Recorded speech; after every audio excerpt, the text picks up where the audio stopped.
Estamos começando mais um HDL Podcast e você é muito bem-vindo. Hoje eu quero fazer uma pergunta bem direta e pessoal a você. Você acredita que a igreja evangélica brasileira precisa de uma nova reforma? Bom, eu quero tratar desse assunto de forma bem clara com você. Então não vai embora não, que nós vamos tratar desse assunto logo depois da vinheta. Há um lema da reforma conhecido por todos: Igreja reformada, sempre reformando. A igreja precisa sempre avaliar a sua doutrina e a sua prática à luz das Escrituras. E sempre que houver um desvio para lá ou para cá, ela precisa retornar. Reforma não foi um desvio, foi um retorno. A reforma foi um retorno à doutrina dos apóstolos, às Escrituras, à centralidade da Bíblia. Poderíamos brevemente olhar para a igreja assim. Nos 5 primeiros séculos do cristianismo, nós tivemos aquilo que nós chamamos do período dos pais da igreja, período da patrologia, período da patrística. Nesse período, o que mais ficou em efervescência foi a doutrina de Cristo. Talvez pela influência do pensamento grego, que negava a encarnação e a ressurreição de Cristo. Muito se debateu sobre a questão da divindade de Cristo, sobre a questão da humanidade de Cristo, sobre a questão da pessoa divina-humana de Cristo. E nós tivemos 3 grandes concílios na igreja para resolver essa questão doutrinária. Em 325, o primeiro concílio geral em Niceia, convocado pelo imperador Constantino, em virtude da pregação herética diário em Alexandria, afirmando que Jesus não era Deus, Deus de Deus, luz de luz, coigual, coeterno e consubstancial com o Pai.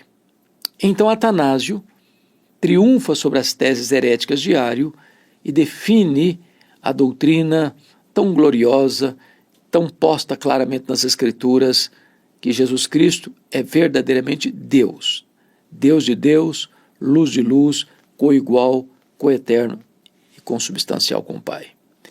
Mais tarde, em 381, é necessário um outro concílio, concílio de Constantinopla, para enfatizar a doutrina da perfeita humanidade de Cristo. Então nós temos uma pessoa e 2 naturezas distintas. Ele é perfeitamente Deus, mas ele é também perfeitamente homem. E só mais tarde, no concílio de Calcedônia, em 451, é que fica definido com total clareza a doutrina da pessoa teantrópica, ou divino-humana de Cristo. Ele é Deus, ele é homem, numa única pessoa. De tal maneira que Jesus Cristo é Deus e homem, é homem em Deus. É a sua natureza divina-humana, a sua natureza divino-teantrópica, ele é Deus e homem. Não são 2 pessoas, é uma única pessoa com 2 naturezas distintas. Depois nós tivemos um período longo da igreja, que nós chamamos do 5º ao 15º século, são 1000 anos de história. Nesse período nós tivemos o que nós chamamos de Idade Média, ou a Escolástica, ou conhecido também como o período das trevas, ou a Idade das Trevas. Foi nesse tempo que a igreja tornou-se robusta politicamente, economicamente, mas entrou num declínio cada vez mais decrescente no que tange à sua fidelidade doutrinária e à sua pureza moral. A igreja foi se corrompendo. Muitos dogmas foram sendo inseridos, porque agora o cristianismo, até então perseguido, ganhou status de religião oficial do Estado. E agora os crentes já tinham seus bens confiscados, devolvidos, eles não precisavam mais se refugiar em catacumbas, em cavernas, agora o próprio Estado construía grandes templos, eles tinham prestígio, e então a porta de entrada da igreja ficou muito larga. Agora não era conversão, era conveniência. E as pessoas vieram para dentro da igreja, trazendo em sua bagagem muito do seu paganismo das religiões politeístas. Muitos dogmas, então, foram inseridos, introduzidos na dogmática cristã, sem qualquer amparo nas Escrituras. Por exemplo, o dogma de Maria, Mãe de Deus, mediadora, corredentora, imaculada, Rainha do Céu, o dogma do purgatório, da transubstanciação, da missa como sacrifício incruento, do confessionário, das relíquias, das imagens, da salvação pelas obras, da tradição como autoridade equiparada às Escrituras, mais tarde a infalibilidade papal, as indulgências e por aí vai. Então a igreja foi se corrompendo, foi se afastando da verdade, se distanciando da doutrina dos apóstolos. Então Deus começa a preparar o cenário para a reforma. Começa século XIV e XV, no norte da Itália, com a Renascença. O renascentismo foi um movimento cultural no norte da Itália, mexendo com a questão da ciência, com a questão política, com a questão das artes, com a questão da religião, e desta maneira a igreja foi sendo arejada no seu pensamento com a volta aos clássicos, né? Então, muitas ênfases foram dadas, por exemplo, na economia. Então, de certa forma, a Renascença tirou essas 5 áreas do poder, do controle da igreja. A economia com as viagens às Índias, a ciência com a descoberta de Nicolau Copérnico, as artes com as obras de Miguel Ângelo e Leonardo da Vinci, a política com a obra O Príncipe, que foi tão revolucionário no seu tempo, e a religião com a questão de Lutero, o monge agostiniano Martinho Lutero, que vai descobrir as Escrituras, mormente Romanos 1,17, o justo viverá pela fé. Deus levanta também, logo depois, um homem que vai ter uma invenção fundamental, 1450, que foi a invenção da imprensa por Johannes Gutenberg na Alemanha. Isso deu celeridade à mensagem reformada e deu amplitude a esse movimento. Mas Deus estava preparando também esta reforma, cerca de 100 anos antes da reforma, basicamente, ou até um pouco mais, aquilo que nós chamamos dos pré-reformadores. John Wycliffe, na Inglaterra, Jan Hus, na Boêmia, Jerônimo Savonarola, na Itália. Esses pré-reformadores eram homens cultos que, conhecendo as Escrituras, transformado pelo poder do Espírito Santo, começaram a denunciar os erros da igreja, os desvios doutrinários da igreja, começaram a pregar a palavra de Deus, foram presos, John Hus e Jerônimo Savonarola, e martirizados por causa da sua fé. Porém, 100 anos depois, o monge agostiniano Martinho Lutero, ouvindo o embaixador do Papa Leão X, Johannes Tetzel, pregando a questão das indulgências na Alemanha, perdão de pecados, ele, então, já conhecendo as Escrituras, já tendo uma experiência com Deus, ele vai fixar nas portas da igreja de Wittenberg, no dia 31 de outubro de 1517, as 95 teses contra as indulgências. Estava deflagrado aí o movimento da reforma.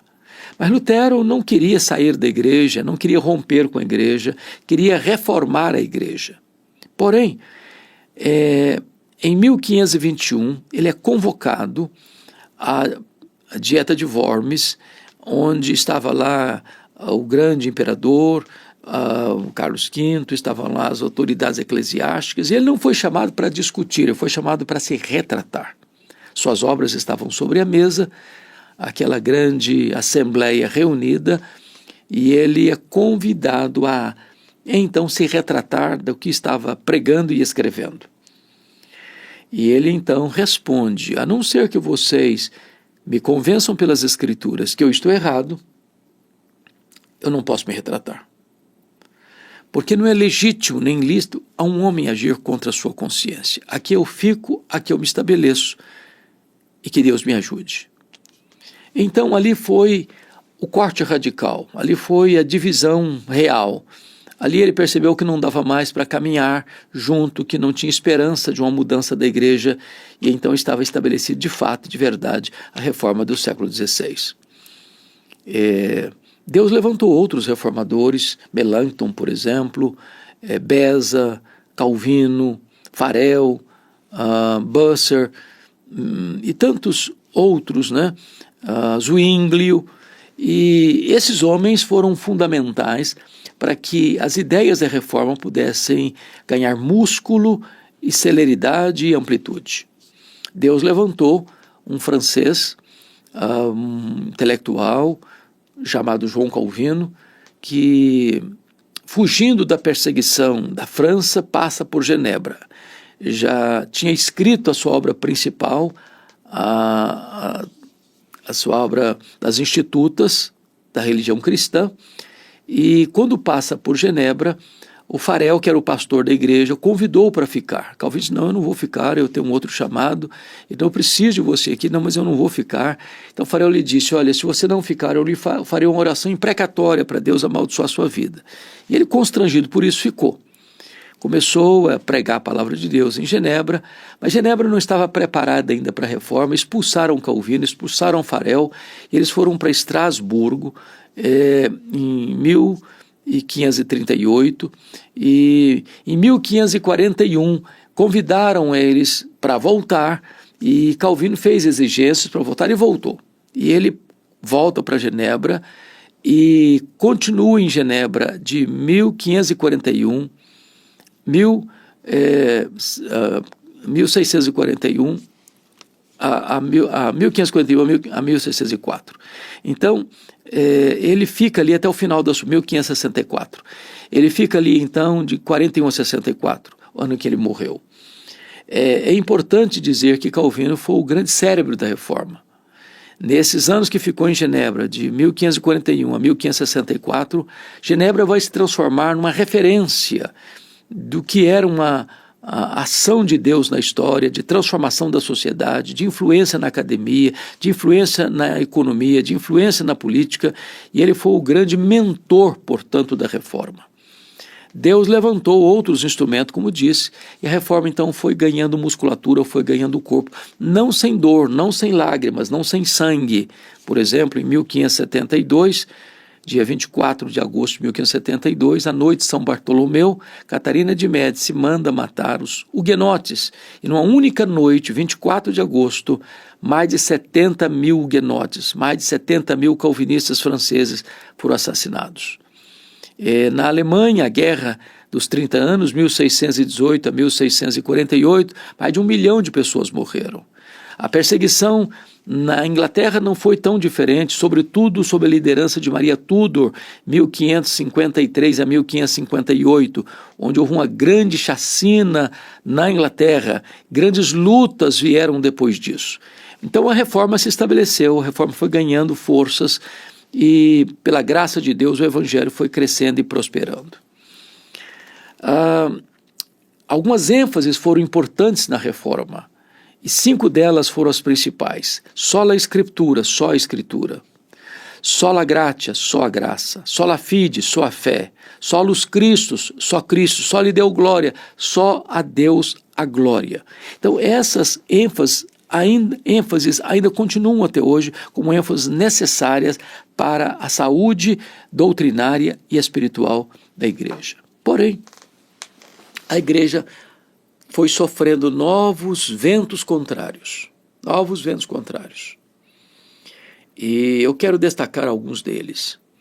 Primeiramente, você se lembra aí do racionalismo francês do século XVII, do iluminismo francês do século XVIII, e na esteira desse pensamento racionalista, iluminista, ateísta, vem então a questão da teologia liberal.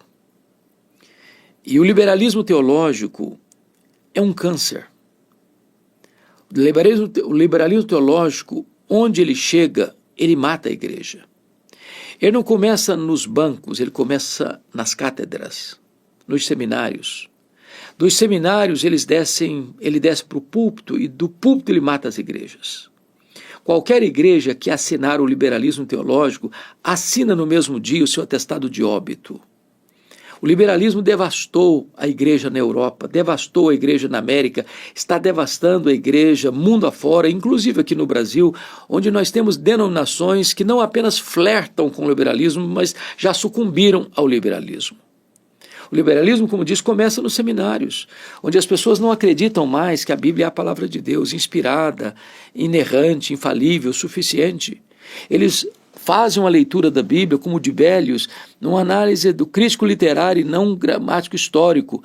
Então vem aí outros homens, por exemplo, com Rodolfo Bultmann, dizendo, não, a Bíblia está cheia de mitos, nós temos que demitologizar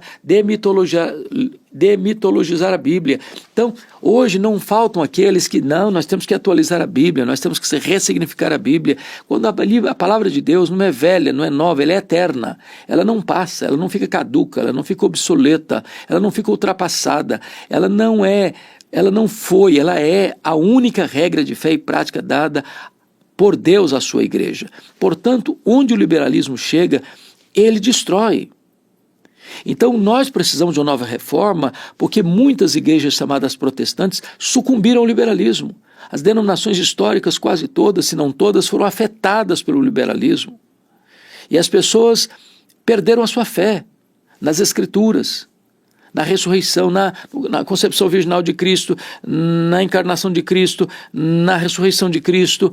As pessoas estão esvaziando a palavra de Deus das verdades magnas do cristianismo. O liberalismo vem para assolar e destruir.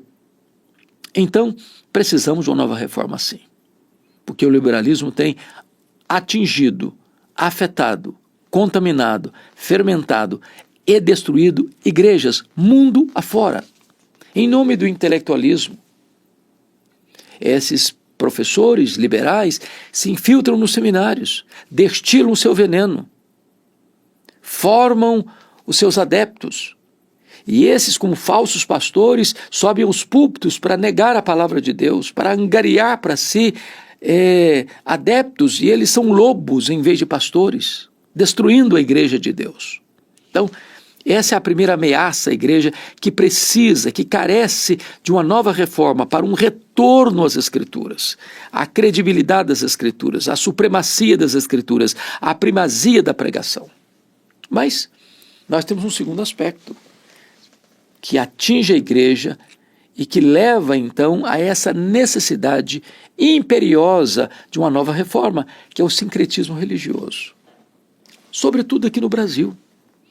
O Brasil é um país de uma composição racial muito interessante.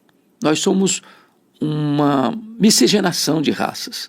Nós temos a influência dos indígenas, que são nativos aqui. Nós temos a influência dos portugueses que vieram para cá, os europeus portugueses. Nós temos a influência dos franceses, dos holandeses que também passaram por aqui.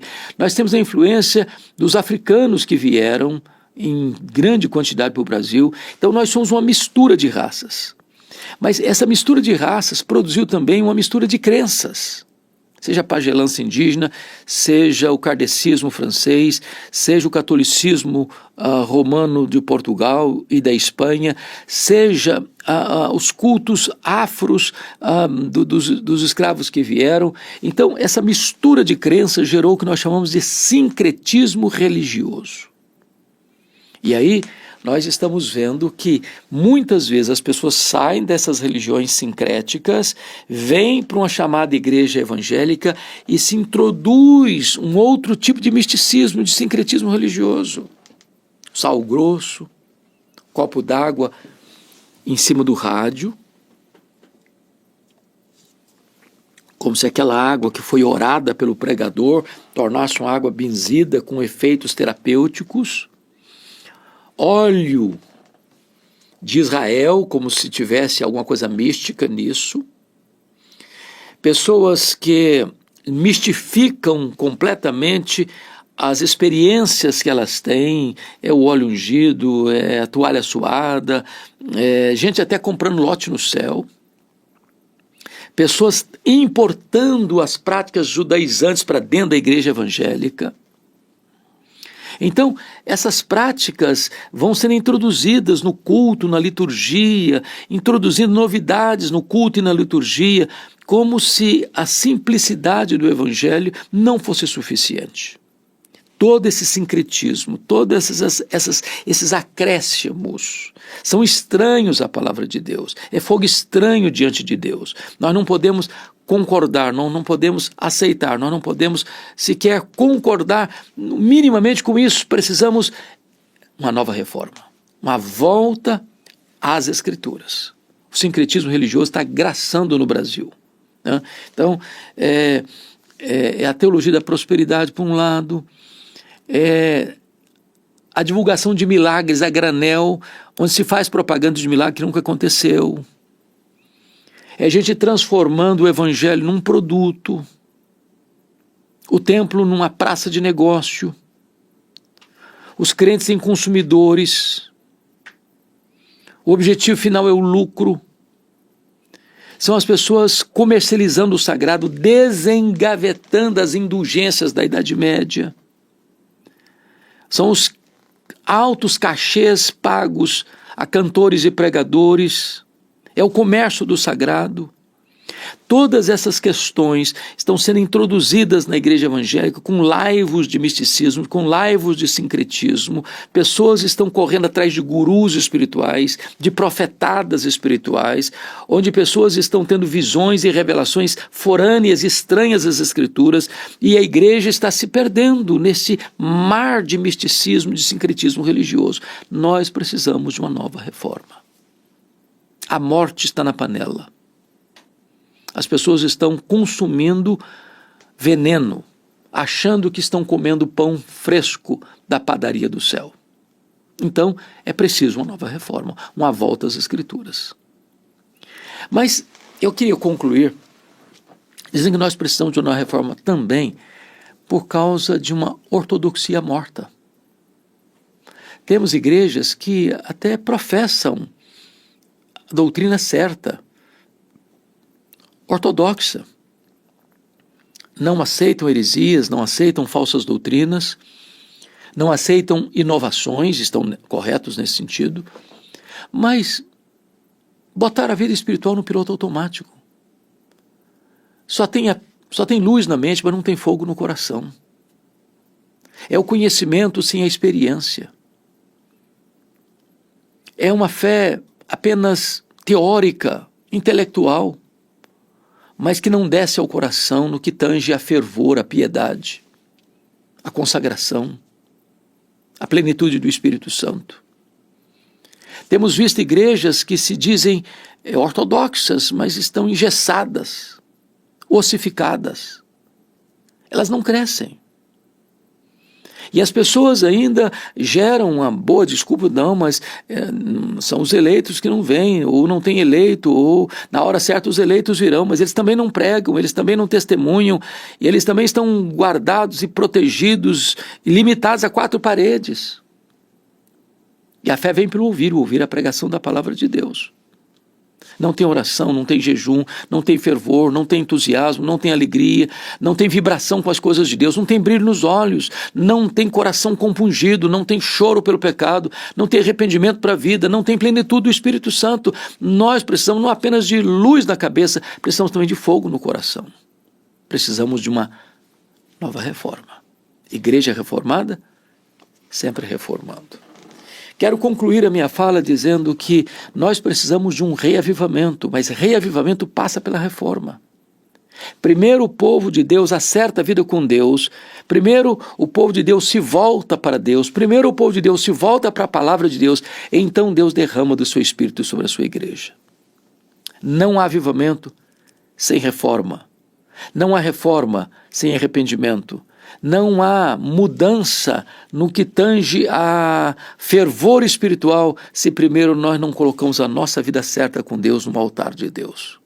Então, a minha palavra hoje para a igreja evangélica brasileira e a igreja evangélica mundo afora, Deus tem me dado a oportunidade de visitar tantas nações, vários países, pregar em vários países, e a conclusão que eu chego é que a necessidade aqui do Brasil é a necessidade das outras nações do mundo. A reforma não pode ficar estagnada lá no século XVI, 1517. Hoje precisamos de uma nova reforma. Uma volta às Escrituras, uma volta à doutrina dos apóstolos, uma volta ao cristianismo primitivo, uma volta à ortodoxia e à piedade, uma volta à teologia ética, uma volta ao credo e à conduta, uma volta à simplicidade da fé cristã. Bom, se essa reflexão abençoa a sua vida, eu gostaria que você repartisse e compartilhasse esta palavra com outras pessoas. Assim nos ajuda a levar a palavra de Deus para mais longe, para alcançar mais pessoas. Deus abençoe sua vida, Deus abençoe seu coração e até o nosso próximo podcast, se Deus quiser.